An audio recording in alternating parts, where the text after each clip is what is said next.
Hey everyone, welcome back to the workshop. Artisan Pirate here, and in today's fun scroll saw project video, have a beautiful floral themed compound cut design from an older issue of Scroll Saw Woodworking and Crafts magazine by Fox Travel Publishing.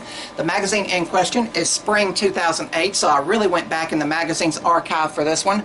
Issue 30, and the cover depicts a Jeep design and the beautiful clock there. And the pattern and article begins on page 30, and here you see a beautiful visual representation of what we're going to be cutting out entirely over on the scroll saw, once again showing off the scroll saw's versatility.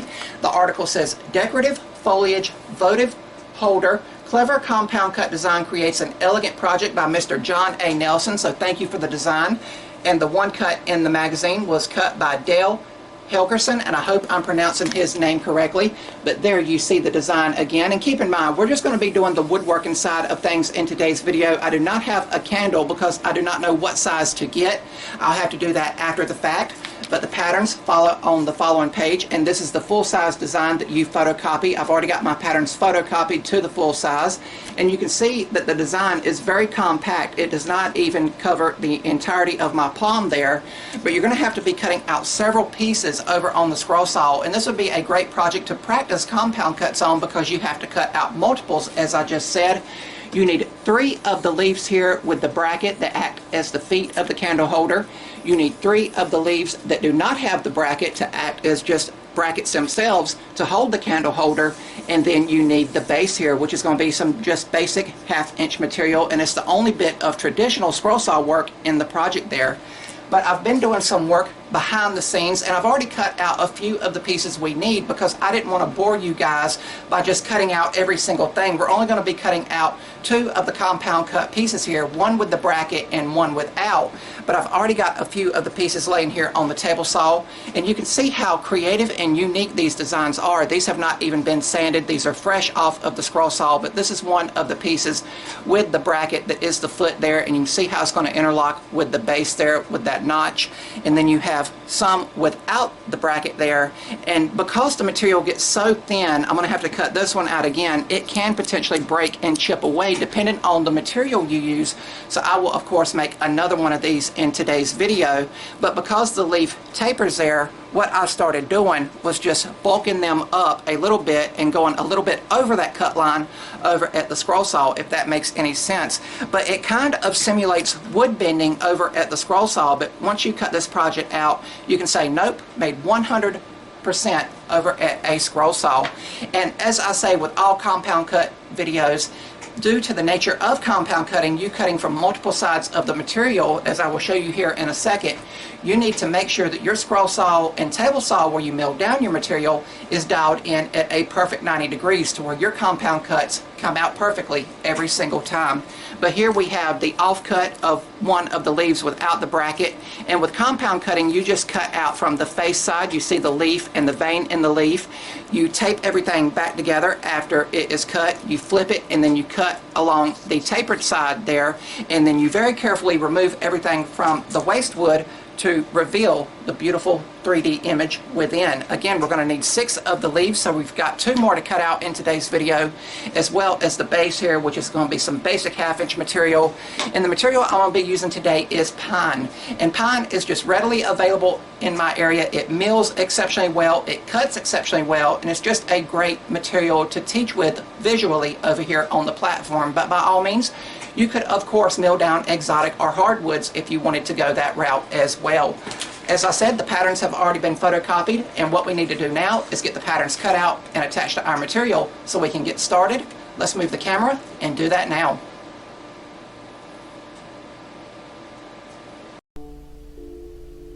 And over here on the workbench, we are taking a straight edge and an X-Acto knife, and we are trimming out the rest of the patterns we will need for today's project. After they are trimmed out, I will fold them precisely and crisply along that dotted line to get them ready to attach to our material. And all that I will use to attach the patterns to our pine material here is clear packing tape. Clear packing tape can help lubricate the scroll saw blade and reduce burn marks while over at the scroll saw scrolling through thicker or harder materials. But after the patterns are firmly attached, we will step over to the Rikon table saw and cut them to their final dimensions here for over at the scroll saw. And we will step over to the drill press and drill the few pilot holes that we need. There's one pilot hole in the base and one pilot hole in each of the leaves, and I'm drilling these pilot holes very slowly here due to the thickness of the material. And before we get started, I will double check to make sure that the scroll saw is dialed in at a perfect 90 degrees with my 3D printed blade alignment jig. But then it will be time for scrolling. And I will begin with the internal cut, and it is the veining of the leaf here, and it's made up of a series of sharp V points, and you guys know how we achieve those over at the scroll saw. I'll go in one side of the V and back the scroll saw blade out and cut into the other side of the V to taper the V point down to as fine as the pattern calls for. And each leaf has this leaf veining in it, so that is what I am cutting out here. And even though we are cutting out thicker material, I am still using my standard number 5 Ultra reverse tooth blade, and it will cut through the thicker pine material exceptionally well. It's just a much slower cut than a normal scroll saw woodworking project, like if I was cutting through 1/4 or 1/2 inch material. So I am of course taking my time and letting the blade do the work.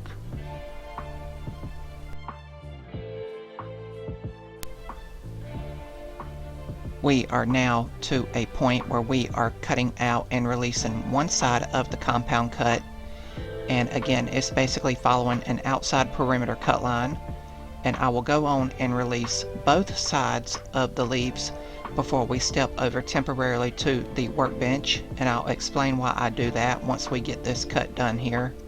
Again, it's just a very slow cut. And keep in mind, I had a majority of the project cut out before we started filming today's video. So these are the only 2 pieces we will be cutting out. But after they are cut out, I will remove the pieces temporarily and remove as much of that excess sawdust as possible. This is a totally optional step, but if you clean up all of that excess sawdust, it can help reduce burn or friction marks. But now I am taping the pieces back in place, and I'll flip them over, and we will head back to the scroll saw to complete the compound cut process. But again, this is just a totally optional step. And now back over at the scroll saw, still using that same number 5 Ultra reverse tooth blade, we are releasing the leaves completely. But I will not undo everything here. I'll get both of the pieces cut out and set them over at the workbench. If you guys like what you're seeing, I would highly encourage you to subscribe to my channel and also follow me across all my social media feeds under the Artisan Pirate name. I'd really appreciate the support. And if you guys would like to try this pattern, it's available as an older pattern in a very old issue of Scroll Saw Woodworking and Crafts magazine by Fox Chapel Publishing, as well as in a book released by Fox Chapel Publishing that I will show you at the end of the video. Now that all of the compound cut work is done, this is the only bit of traditional scroll saw work, so to speak, in this project, and we are cutting out the ring that will interlock all of the leaves we have cut out. And it's some basic 1/2 inch upcycled material that I got out of the scrap bin. But it didn't take long to cut that out, and now that all the pieces are cut out, I will carefully remove the leaves from the waste wood here. I don't want to break anything.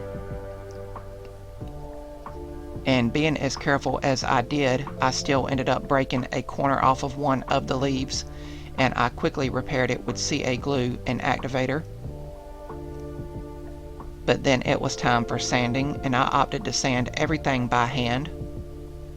I used a high grit sandpaper for the base, and I'm using a Klingspor Woodworking Shop sanding sponge for the leaves themselves.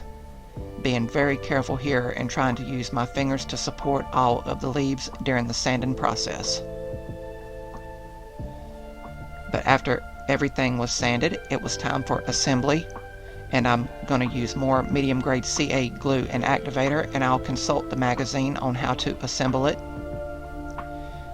but I'll just use dabs of the CA glue and activator here, and I'm beginning by gluing in the 3 leaves that have the bracket foot on them. But once they are glued in, I will set the piece aside to make sure that the glue has grabbed and cured completely for around 5 minutes, and then I'll come back and be ready to glue in the other 3 rings. But I did have an issue. The leaves would not fit as they came off of the scroll saw, so on the fly I used a miniature sanding drum and my Marathon rotary tool that Sterling Davis gave me to taper the leaves down even more so, and then they fit precisely and snugly. Not sure how that happened. I was as loyal as I could be to the cut line during the scrolling process, but I did have to taper down all 3 of the leaves as you see here. But after everything was glued up, I once again set everything aside for around 5 minutes to completely dry and cure. And then I opted to give the candle holder a splash of color with a light shade of Minwax wood stain to just give it a splash of color. And I wiped off all of the excess carefully with some paper towels, trying not to break anything. And I set it aside to dry, and after it dried I finished it off with several coats of Rust-Oleum clear gloss, and once that dried, the project was complete.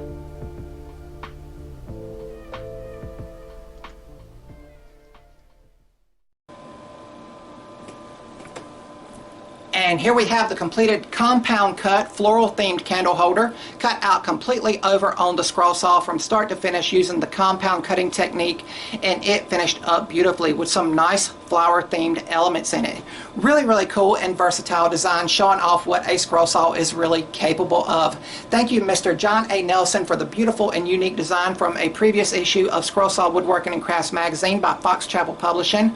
It took me around 40 minutes to scroll out the 3 pieces you guys seen in today's video. Of course, with the nature of compound cutting, you need to take your time and let the blade do the work and be as loyal as you can be to the cut line, and because of the thickness of the material, it is an extremely slow cut, so please be aware of that.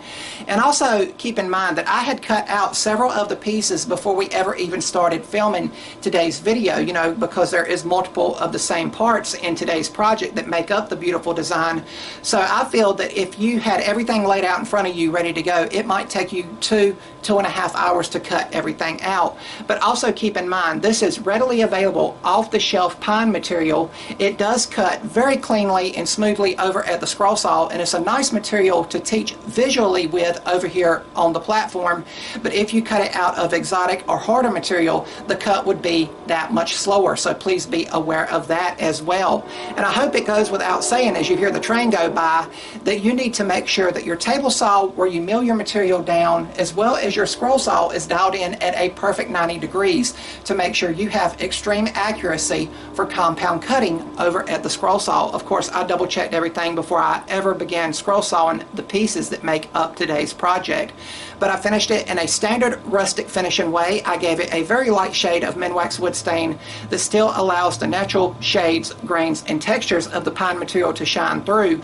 And then for a finish, we gave it several coats of Rust-Oleum clear gloss, and that gave it a nice glossy appearance and also gives it several coats of protection for years to come. And I can already see that this is going to be a project that I pack up carefully and take with me when I go do live scroll saw demos, because it really shows off a scroll saw's versatility for not only flat 2-dimensional designs, but scroll saw projects can be taken into the 3rd dimension, such as this candle holder that we made today. And as I just said, candle holder, this project is intended to be a candle holder. I'll show you in the magazine momentarily. So please be aware, if you put a candle in here with an open flame and this is just bare wood, please be aware of the dangers there, my friends. I would hate for anything bad to happen, so please always stay in the same room or very close by if you have a lit candle in a design like this, or any candle in general. I like to use LED candles for projects like this for display purposes whenever possible, but I do like scented candles, and I'm always in the room or nearby when I have one lit.